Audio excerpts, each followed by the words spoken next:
तो ये है 5 सबसे प्रोडक्टिव थिंग्स जो मैं खुद करता रहा हूँ और आपको भी करने चाहिए, जिससे कि आप अपने सेल्फ इंप्रूवमेंट की जर्नी में पहला कदम रख सकते हो। और अगर आप मुझे पहली बार देख रहे हो तो मैं हूँ हैप्पी और ये चैनल स्ट्रेंथ, डिसिप्लिन और प्रोग्रेस पे बेस्ड है। तो अभी बढ़ते हैं हमारे पहले प्रोडक्टिव थिंग पर, जो है deleting social media and watching it on browser. तो मैं यहाँ पे ये नहीं कह रहा कि आपको सोशल मीडिया डिलीट करके देखना ही नहीं है, क्योंकि हम सबको पता है कि हम उसे वापस से इंस्टॉल कर देते हैं, इसलिए हमें उसे ब्राउजर पे देखना है। इसी जनरली क्या होता है कि जब भी हम इंस्टाग्राम या यूट्यूब देखने जाते हैं तब हमें सबसे पहले ब्राउजर खोलना पड़ता है, फिर इंस्टाग्राम सर्च करना पड़ता है, फिर लिंक क्लिक करनी पड़ती है, फिर यूजर नेम और पासवर्ड डालना पड़ता है। इससे हमारे ब्रेन को कॉन्शियस होने में थोड़ा समय मिल जाता है, जिससे कि 10 में से 6 बार हमारे इंस्टाग्राम देखने के चांसेस कम हो जाते हैं। और अगर आपको इसकी हार्डनेस थोड़ी और बनानी है तो आप इसे डेस्कटॉप मोड पे देख सकते हो, क्योंकि जब हमें इंस्टाग्राम होम स्क्रीन पर दिखेगा ही नहीं तो सीधी सी बात है हम उसे कम ही देखेंगे। सेकंड मोस्ट प्रोडक्टिव थिंग है रीडिंग।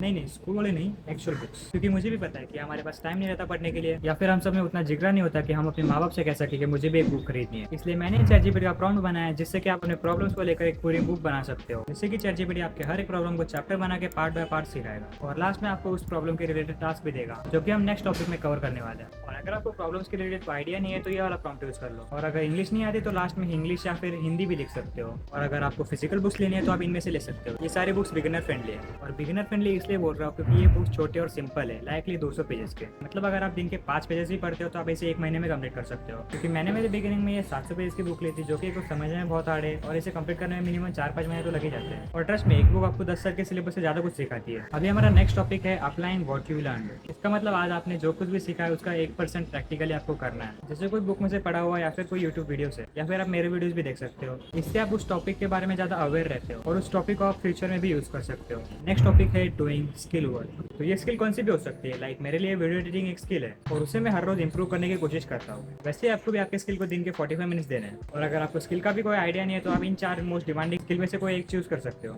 जो कि आपको फ्यूचर में बहुत काम आ सकती है। अगला टॉपिक है doing any kinds of exercises. फर्क नहीं पड़ता कि वो बस पुशअप्स ही हो, बस करो, क्योंकि एक्सरसाइज के बेनिफिट्स इतने ज्यादा है कि उसके ऊपर एक और वीडियो बन सकती है। उसका एक और सबसे अच्छा रीजन है कि वो आपके प्रीफ्रंटल कॉर्टेक्स को भी ट्रेन करता है, जो कि हमारे ब्रेन के सबसे आगे वाला पार्ट रहता है, और यही वो पार्ट है जो हमारे डिसिप्लिन, प्लानिंग, फोकस और पर्सनैलिटी को कंट्रोल करता है। मतलब कि ये हमारे ब्रेन का प्रोसेसर है जो हमें संभालता है, और इसे ट्रेन करने के लिए हमें हार्ड टास्क को करना पड़ता है। और वो हार्ड टास्क कौन सा भी हो सकता है, लाइक मैथ सॉल्व करना, बुक्स रीड करना, मेडिटेशन करना और एक्सरसाइज करना। पर ज्यादातर स्टडी में ये देखा गया है कि एक्सरसाइज करने से इसमें सबसे ज्यादा ग्रोथ आती है, पर ये पार्ट 25 के एज के बाद ग्रो करना बंद हो जाता है, इसलिए टीनेज में इसे ग्रो करना सबसे ज्यादा अच्छा माना जाता है। तो यही थे मेरे 5 सबसे प्रोडक्टिव थिंग्स, और मैं एक नई सीरीज बना रहा हूँ जिसमें कि आप मुझे अपनी फिटनेस रिलेटेड प्रॉब्लम बताओगे और मैं उस पर वीडियो बना के आंसर करूंगा। और फिटनेस रिलेटेड बात चल ही रही है तो इस वीडियो में मैंने फुल अपना होम वर्कआउट बताया है, तो आप वो भी चेक कर सकते हो।